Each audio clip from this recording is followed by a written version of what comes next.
नमस्कार। कभी सोचा है कि आज की पीढ़ी की एक बहुत ही आम आदत आने वाले कल का सबसे बड़ा करियर बना सकती है? जी हाँ, हम बात कर रहे हैं स्क्रीन जनरेशन की और ये समझने की कोशिश करेंगे कि कैसे उनकी दुनिया ऑप्टोमेट्री को अगला एमबीबीएस बना रही है। जरा सोचिए, क्या हो अगर अगली पीढ़ी का सबसे बड़ा हेल्थ ट्रेंड कोई वायरस नहीं, बल्कि सिर्फ एक स्क्रीन हो? सुनने में अजीब लगता है ना? पर यह सिर्फ एक आदत नहीं है, ये एक ऐसी चीज है जो आने वाले जॉब मार्केट का पूरा नक्शा ही बदल सकती है। तो चलिए पहले सेक्शन में यही देखते हैं, द स्क्रीन जनरेशन, यानी वो पीढ़ी जिसकी आंखों के लिए एक नया नॉर्मल बन चुका है। समझते हैं कि ये कहानी शुरू कहाँ से होती है और ये चीज़ बच्चों के लिए कितनी आम हो चुकी है। आप देखिए, चाहे कार्टून देखने हों, वीडियो गेम खेलने हों या फिर ऑनलाइन पढ़ाई करनी हो, आज बच्चों की लगभग पूरी जिंदगी एक स्क्रीन के आसपास ही घूम रही है। स्मार्टफोन और टैबलेट्स तो जैसे उनकी दुनिया का सेंटर बन गए हैं। अब आते हैं दूसरे सेक्शन पर, वो प्रॉब्लम जो धीरे धीरे बढ़ रही है, एक ऐसा नतीजा जिसे हम अक्सर देखकर भी अनदेखा कर देते हैं। जी, इस आदत का सीधा असर पड़ता है आंखों पर। तो सवाल ये है कि ये होता कैसे है? देखिए, ये 3 स्टेप्स में होता है। पहला, बच्चे लगातार स्क्रीन पर बहुत पास से फोकस करते हैं। इससे उनकी आंखों की मसल्स पर जबरदस्त स्ट्रेन पड़ता है। फिर आता है स्टेप 2, डिजिटल आई स्ट्रेन और थकान, मतलब आंखों में खुजली होना, धुंधला दिखना, सिर में दर्द रहना।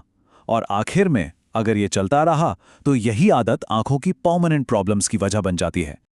और इसी बात को एक लाइन में बहुत अच्छे से कहा गया है, हम एक ऐसी पीढ़ी तैयार कर रहे हैं जिसे आंखों की स्पेशल देखभाल की जरूरत बड़े पैमाने पर पड़ने वाली है। मतलब ये कोई छोटी मोटी बात नहीं है, ये एक बहुत बड़ा हेल्थ इशू है जो हमारे सामने आ रहा है। तो अब आते हैं सेक्शन 3 पर, एक्सपर्ट्स की जरूरत। और देखिए, सीधी सी बात है, जब कोई हेल्थ प्रॉब्लम इतने बड़े लेवल पे फैलती है तो उसे संभालने के लिए एक्सपर्ट्स की डिमांड भी आसमान छूने लगती है। और बस यहीं से एक नए करियर बूम की कहानी शुरू होती है। जरा इस ग्राफ को देखिए, ये एकदम साफ साफ दिखा रहा है कि आई केयर प्रोफेशनल्स की आज जितनी डिमांड है, आने वाली पीढ़ी के लिए ये डिमांड कितनी ज्यादा बढ़ने वाली है। ये जो गैप है, ये बहुत बड़ा है और साफ इशारा कर रहा है कि फ्यूचर किस तरफ जा रहा है।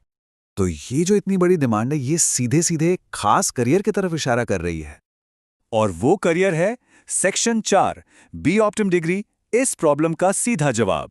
जी हां, वो करियर है बैचलर ऑफ ऑप्टोमेट्री, जिसे हम बी ऑप्टम भी कहते हैं। ये डिग्री इस बढ़ती हुई जरूरत का, आप कह सकते हैं, एकदम परफेक्ट जवाब है। तो ये बी ऑप्टम आखिर है क्या चीज? देखिए, ये एक प्रोफेशनल डिग्री है। इसे करने के बाद कोई भी आंखों और विजन केयर का प्राइमरी एक्सपर्ट बन जाता है।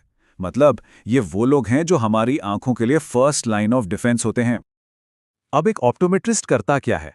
वो नज़र की प्रॉब्लम्स को डायग्नोज करते हैं, सही चश्मे या लेंस बताते हैं, डिजिटल आई स्ट्रेन को मैनेज करने में मदद करते हैं और आंखों की बीमारियों को शुरुआती स्टेज पर ही पकड़ लेते हैं। मतलब कि ये वही सारी चीजें हैं जिनकी स्क्रीन जनरेशन को सबसे ज्यादा जरूरत पड़ने वाली है। और यहीं पर आता है हमारा 5वां और सबसे दिलचस्प सेक्शन। क्या ये एक फ्यूचर प्रूफ करियर है? क्या ये है नया एमबीबीएस? अब हम इसी बड़ी तुलना को समझने की कोशिश करेंगे कि क्या ऑप्टोमेट्री सच में भविष्य का नया एमबीबीएस है, एक ऐसा करियर जो आने वाले टाइम के लिए पूरी तरह से सेफ है। चलिए इन दोनों डिग्रियों को आमने सामने रखकर देखते हैं।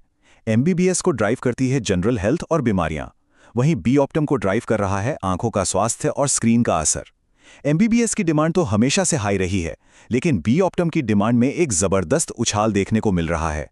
देखिए, समाज को अपनी जनरल हेल्थ के लिए एमबीबीएस डॉक्टर्स चाहिए, लेकिन इस डिजिटल दुनिया में ठीक से जीने के लिए एक ऑप्टोमेट्रिस्ट की जरूरत भी उतनी ही जरूरी हो गई है।